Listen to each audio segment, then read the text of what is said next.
Un reboot animé japonais de Arthur et les Minimoy pourrait vraiment être une façon géniale de revitaliser la saga après l'échec de Arthur Malédiction, qui a en effet terni l'image de la série. Toutefois, l'idée de donner un nouvel élan à la franchise dans un format animé et avec une approche japonaise pourrait apporter un style visuel unique et une profondeur narrative différente.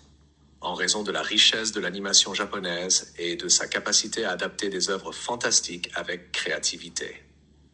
En prenant un angle d'animation japonais, on pourrait exploiter le côté épique et héroïque de l'univers avec des combats stylisés, des créatures fantastiques et un monde riche en détails.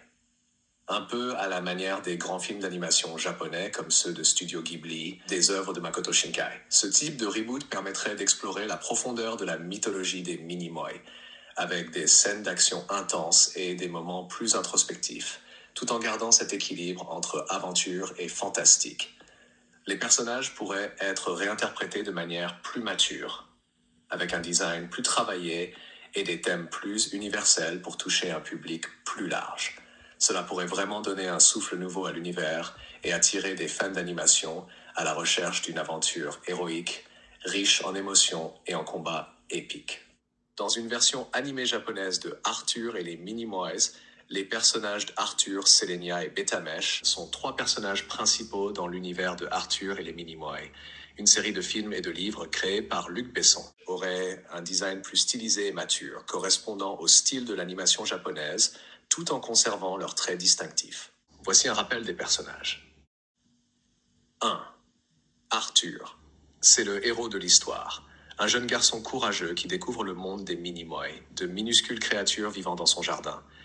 Il est aventureux, intelligent et prêt à tout pour aider ses amis et sauver leur monde.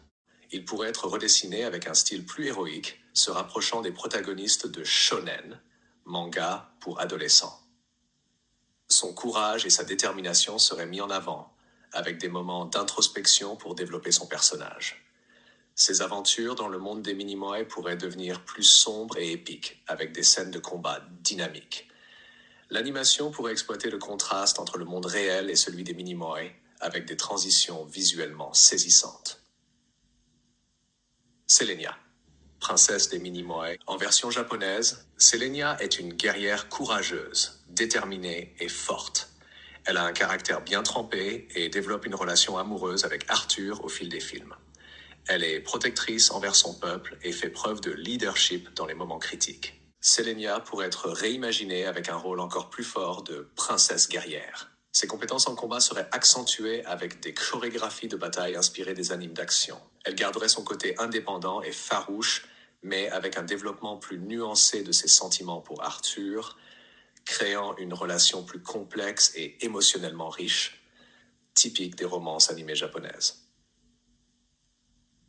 3. Betamesh. Betamesh serait parfait pour être le personnage comique, mais aussi plein de cœur, essentiel dans la tradition des animés. Son apparence pourrait être réinterprétée pour souligner son côté maladroit et mignon, tout en lui donnant des moments de bravoure inattendus. Sa relation fraternelle avec Selenia serait approfondie, et il pourrait jouer un rôle important dans l'évolution émotionnelle de l'histoire. Ces 3 personnages forment un trio complémentaire dans l'univers des Minimoy, avec Arthur en tant que héros courageux, Selenia en tant que leader charismatique et Betamesh en tant que soutien comique. Ils unissent leurs forces pour affronter diverses menaces, notamment le maléfique Malthazar, et sauver le monde des Minimoy. Que penses-tu d'une version animée japonaise de cette dynamique en termes de design et de style narratif ?